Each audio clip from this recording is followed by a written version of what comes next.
Now, you just look at the statistic. You just look at the statistics of what's going on in this country, and my heart breaks for our fellow citizens, people all across the state of Wisconsin who are working hard, they're playing by the rules, but thanks to Kamala Harris's policies, they're falling farther and farther behind. You know that credit card delinquencies in this country are now over 9%. That means 1 in 10 of our fellow citizens can't even pay their bills right now.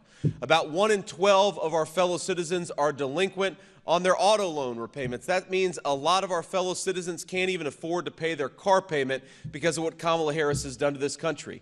We know that grocery prices in this state are higher by 20%. Gas prices are higher by 40, 45%. You go through the list of everything, and you realize that the American people are struggling, and they're struggling because Kamala Harris hasn't done her job.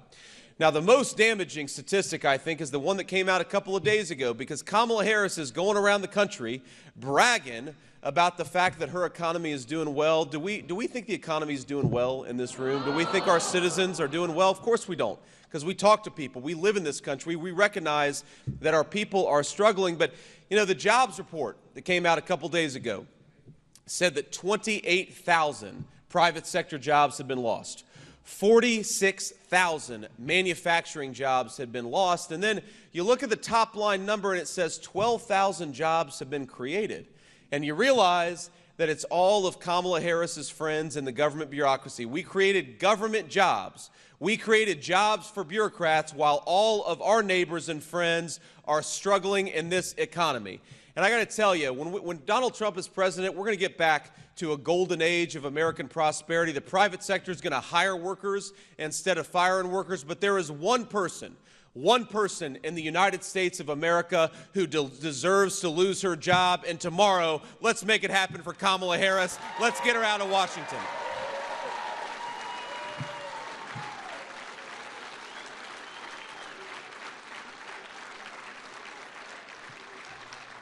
You know, I know we've got a lot of people who are going to watch the clips, watch the news reports tonight, and I think our message to the swing voters of the state of Wisconsin is very simple. It doesn't have to be like this. You don't have to agree with everything that I say, every policy proposal that we have. You don't have to agree with everything that Donald J. Trump says.